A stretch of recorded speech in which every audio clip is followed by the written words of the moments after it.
You're listening to the X-Zone Broadcast Network, www.xzbn.net. Radio's authority on the world of the paranormal and the science of parapsychology. Celebrating 25 years of broadcasting. Broadcasting around the world and to the great beyond.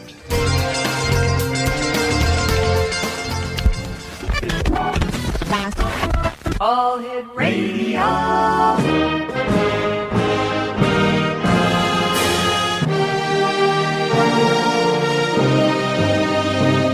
Welcome to the X-Zone, a place where fact is fiction and fiction is reality. Now, here's your host, Rob McConnell.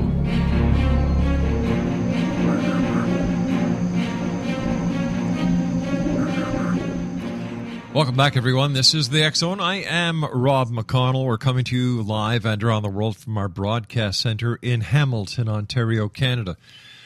Our website, www.xzoneradiotv.com, is where you can listen to the X-Zone 724, 365, as well as our live show, Monday through Friday from 8 p.m. until midnight. And we have that site just in case the city, the town, the country, the province, the state that you're in yet does not have the X-Zone. So this way here, we can get the information that our guests bring to the show out to the public the best way we can. My guest this hour is Tommy Hawksblood. Tommy grew up in North Bergen, New Jersey, and had his first encounter with a UFO when he was 6 years old. He came close to his first alien at the age of 12. During those 6 years, he spent working with a deity, Green Tara, which he found out who it was 12 years later. He learned hypnosis at 14, and was fortunate to work with a world-renowned mentalist, the amazing Kreskin, who we've had on the show, a great guy. Then later, an army hypnotist named Mel Protes, I believe. Protes? At the early age of 16, he began doing group hypnosis, which later led into past life regressions and later into psychic implant removals. In the 1960s, he was working with a number one medium out of New York Psychic Center, Pat Jordan, in which they did ghost busting in and about the New York City and New Jersey area. They created a covenant at the time. Now, during this time, he was learning much about psychic abilities. He became empathic at the age of 25 for a few years, now spending much of his life in the study of soul travel. Joining me now from the beautiful state of Hawaii is Tommy Hawksblood. And Tommy, welcome to the X-Zone. Greetings, Rob. It's a pleasure. Yes, beautiful Hawaii. They're going through a lot of stuff right now. We have so many things happening here. I've never been so involved with so many things at the same time. I'm working on a couple different shows. I'm working on the biggest UFO case ever to hit the United States, dealing with the chemicals and what they're doing in Hawaii. The mosquitoes causing serious problems here as well. Really? The rats are. So we have so many things that I have to play with on a daily basis. It's incredible. But it's a pleasure. I don't know where you want to start because I've been involved with so many things in my life. Sure. But to me, the most important thing right now, and I'm involved with the UFO thing to the max, but beyond that, it's always spiritual. And what the definition of spiritual really means to the world. Well, why don't we start there? Because that is the best place to start. What is happening in the world today when it comes to spirituality, Tommy? Well, what I say mainly is the word spiritual doesn't exist on planet Earth. Everybody, I've been listening to every speaker out there, the New Age speakers, the top speakers in the world. I guess I shouldn't say any names. In the UFO world, in the New Age world, I listen to what they say. I listen to all these top channelers on the planet, the greatest people that are working with angels.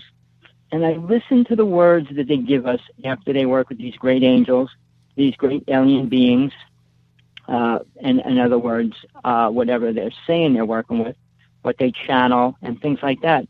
And what I find, what they come out with is, they're going to protect us, they're going to help us, they're just waiting for us. And in a vain way, what are they waiting for? For us all to die before they help us? So I've been involved with the chemtrails since they started. Mm-hmm. Michael Murphy was here in Hawaii. We were working that for a couple of years. And they're still spraying chemtrails heavy duty in Hawaii. They're even they're sending missiles up from the ocean as well. And I even got a couple pictures of that. So everything that's going down is kind of toxic. So when people say they're working with aliens, Mm-hmm. okay, which ones? And then if they're working with angels, which ones? And here's something that I was almost going to become a preacher when I was 17 as well. Right. And I was going to church 6 days a week, 4 hours a night, and I was going to become a preacher. And I had to sign a paper saying I'm going to give all my money over to the church, 40%. Right. And I just said, that's ridiculous. I'll give 60, 80 when I can, but when I have to pay my rent, I'll pay my rent. Exactly. But then I realized, I said, religion's not where I want to be right now. So again, I went back to this whole thing of my spiritual quest. I studied over 20 religions. I dealt with shamans, medicine people. I studied with a medicine woman for 25 years who gave me a lot of insight being with her and doing some of the things that she does. So when I come back to the reality of what people say, what they're going to do, what angels are going to do, what I learned, I want to get back to this. Sure. When a person says they're working with Gabriel and Michael, St. Michael, all these angels, Mm-hmm. a lot of them don't believe in the Bible. So I said, why would you take an angel out of the Bible if you don't believe in the Bible? Can't Good you find your question. own angel? Good question. I mean, there's many angels in the inner worlds. Mm-hmm. Bashar claims he works with, Bashar is the being that he works with. And I can't even say his name. But again, like J.J. Knight worked with Ramtha. She came up with the name of a being, not an angel out of the Bible. So if you don't want to use the Bible, I say don't use the angels out of it as well. But people that claim to work with these higher aliens, which I've been working with people that have been abducted. I did past life regression, implant removals, and things like that with these people. I'm friends with a few of the really high people in the United States. One that does the top exorcist in the United States, and we get along really good because he has to do a lot of alien work too, because a lot of people have been abducted. And it's a fine line between abduction, government programming, and a combination of both. I'm not saying that the government's not abducting people, but Stephen Greer's coming out saying 90% is holograms in the government. And even the new X-File kind of came to read that the government's doing the abductions and stuff as well. So I don't know if it's a mass programming going on, which they're trying to put out over the people. And now, I won't even say some other names, talking about how government's going to have this fake alien invasion. And then talking about disclosure, I've been against that for like maybe 10 years now. You're against? I'll debate anybody. You're against disclosure? Disclosure? Because what mankind wants disclosure to mean is not what disclosure means. Okay. Disclosure for the average person wants to say, well, we're going to admit that there's UFOs up there. If you don't believe that, you're in trouble. Mm-hmm. What disclosure means, an alien race comes here and says, okay, here's what we're going to do with you. That would be disclosure. Because seeing a ship and knowing ships are there and not knowing what the government did with them is totally useless. And I don't think the average person really wants to know what the government has been doing with these alien races for the past 60 years. Mm-hmm. I mean, it started in the early 40s, including Russia. But again, I still believe that the United States is so far advanced, technically, and I can mention one big name who's probably on top of it all, Mr. Bigelow, who owns the Skinwalker Ranch. He has every UFO file from MUFON. Every file that the government gets goes to him. And what's he doing? Building space stations in space. He plans on going up there real soon. I wonder why. So the story that I'm working with is the Stardust Ranch. They're calling it the Skinwalker Ranch too, because my friend has been being abducted for 20 years, him and his wife. I was out there recently. I brought Kerry Cassidy and a medicine woman with me out there. We shot ships, we shot aliens, we shot vortexes opening and closing. So it's a real critical point of information. I mean, I know the government knows all about it. I'm sorry, who are you at this ranch with? Okay, this is John Edmonds. Okay. He became a really good friend of mine about 3 years ago. Mm-hmm. I've been working with him, begging him to come out with his story, and I finally got him to come out with his story. Oh, good. So I went out there to be with him. Right. I didn't get to do what I wanted to do because there's just so many things going on, and there's a lot more going to happen in the next couple months. I probably have to go back out to Arizona. The ranch is in Arizona near Buckeye. But in the interim, what's happened here in Hawaii for me is phenomenal. I had the most outrageous UFO experiences last night. Well, what happened? I can't say I'm abducted because Okay. I in my mind I can't be. Mhm. I think you said something about 6 years old. My brother was going to be abducted, and we were in the hospital, and I went up to the window when the ship was coming up to it. And I put my hands on the window. I didn't know what I was doing, and then the ship just shot right back out into space. But that was 6 years old. So from that point on, I started seeing ships all the time. At 12, there was an alien, and it landed on our property. My friend and me grabbed baseball bats, and we were going to try to fight it. Oh, my gosh. But again, everything I talk about is from direct experience, not from hallucinations. I never did drugs, don't smoke, don't drink. So when people say, well, what were you drinking, what were you smoking? I said, well, I'm not into those things, period. I follow a spiritual path. I'm a universal minister. So my teachings come from being with a medicine woman for 25 years. I didn't do peyote. We didn't do drugs. It wasn't that kind of a teaching or learning. So when I say my experience, I spent 20 years in a religion, but I spent about 35 years learning how to travel in the spirit body, soul body. I mean, people call it different things. Again, people have their perception what soul is, what spirit is. Again, what the word spiritual means is pretty limited to what people want it to mean. Like we're all going to be loving, compassionate beings, which will never happen on planet Earth. And the only time we have ever been there was a really long time ago. I mean, my best friend's good friends with Alex Collier. If you ever listen to his story, it's an incredible story. How the Earth was created, how beings were came here and created us from other worlds and brought us here. The whole story is incredible. But the proof, there's no proof for anything. Even the top nuclear physicist came out a couple months ago, said everything you hear about space is a conspiracy theory. It is only a theory. There's nothing provable about it. When people talk about the black hole and coming out of the black hole, going through a black hole, the Big Bang, they're all theories. We can't even prove history. We can't prove the age of anything, really. I mean, I got close to the person that wrote The History of the Human Race and the History of the Planet Earth. And he was involved with artifacts that predate history, show history is completely wrong. I mean, they have encased a human skeleton with a dinosaur skeleton. So obviously they weren't put there at different times. They were put there at the same time. So when you say the dinosaurs died out, mankind came from a monkey, and all those other theories are being proven if people want to look at the facts. Ancient aliens is something that I don't agree with. I mean, they show artifacts, but everything about them is just a theory. Right. I'm working with a person out of Mexico. I'm trying to get him to come on one of my shows because he's talking about what he discovered. They've been pulling all these artifacts up in Mexico. Every artifact has aliens engraved on it, different aspects, ships and aliens, giant stones about 6 feet, 3 feet. He's got a lot of little stones that all have these symbols and writing, hieroglyphics on it. But 90% of them have an alien head on it or lots of heads on it.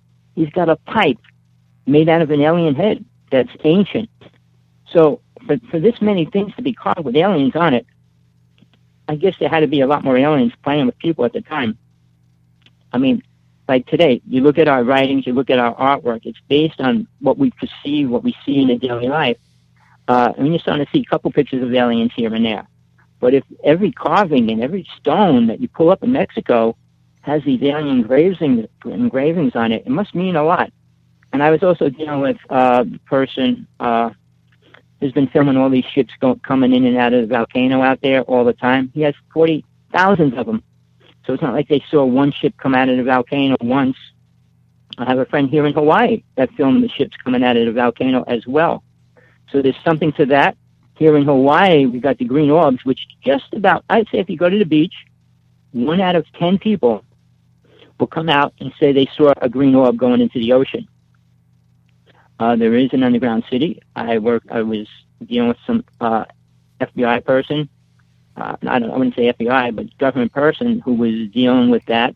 Mm-hmm. And he said, well, they're trying to monitor where they are, where they go in, and everything else.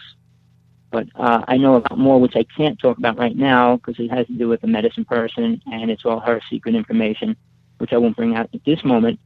But there is a base, and the government has been watching it. But if you go to the people, oh, I see a green orb going to the ocean all the time, like it's nothing. So some people are just so immune to what's really happening, or just in a poverty state. They really don't have the time to care about a green orb when they can't get their dinner for the day. Hawaii has the highest number of poverty in the United States. Really? It also has the highest number in drugs. Very few people know that. It's based on the number of people here, but still, it's still the highest based on that percentage. So we have a lot of homeless people. We have a lot of people living in paper bags, plastic bags, and huts, and all those kind of weird kind of situations. And that's now we have a lot of people. And that's the Hawaii that the tourists never see. Well, if people open their eyes, when you go to the park, you'll see homeless people they see what the government state does here. They move them around. When they start hanging out in front of the city or the town, the police department, and things like that, they make a move. They arrest them. They take all their stuff away from them. Oh, gosh. Then they give them a place like a park to stay. Mm-hmm. And then when too many people get there, they close the park down. And they keep moving these people around. And now what they want to do is put them in jail. So let's fill up the jails with homeless people. And I know when I lived in California, the homeless people there, the ones that live on the beach, Mm-hmm. and what they do, they get points. They get 3 points and they go to jail. If you sleep on the beach at nighttime in California, you get a card. 3 of them, they put you in jail. So these people that live on the beach keep 2. Whenever they want to go see the game and get a good meal, they sleep and they go to jail and they get their free meal and watch the game. I mean, people that live with the way that things are learn how to adapt to it. And here in Hawaii, we don't have much work. It's a tourist island. All 6 islands are like kind of tourist islands. It's not a place where you would come and get a job. Sure, you can get a doctor's job. You can get a dentistry job and things like that, but they're not a lot of openings. So if 100 people came here tomorrow, I'd say 75 to 80% of them wouldn't be able to find a job in a month. And then they're out on the street homeless. So the alien thing here I've been dealing with, I watched this guy. I built a platform just recently. I cut one of these monkey trees down, and I put a platform on top of that, and I put a chair up in there with a spotlight and a couple other lights. And I do a light show to the sky, and then they get these ships blinking back at me and everything else. So I've been playing with them for a while, and I'm waiting for contact because I said, look, they're not the regular ships that I see. I can go into that in detail because I saw 2 ships get blown up here in Hawaii. So people have, if you watch the sky, on an hourly basis rather than 5 minutes, you're going to see something. I just finished my book. I have to get it edited. I don't know when I'm going to do that, but I have to get my book edited. But it's How to See a UFO Field Manual. And it'll go into every detail, what you're going to see, what things are going to happen. You're exposed to so many things when you open up to it. But in the sky, if anybody ever went outside and spent the whole week looking at the sky, you're going to see shooting stars. You might see a comet. You might see a lot of satellites going by. But then you're going to see ships going by. Things that just stop, move, shoot out this way, shoot out that way.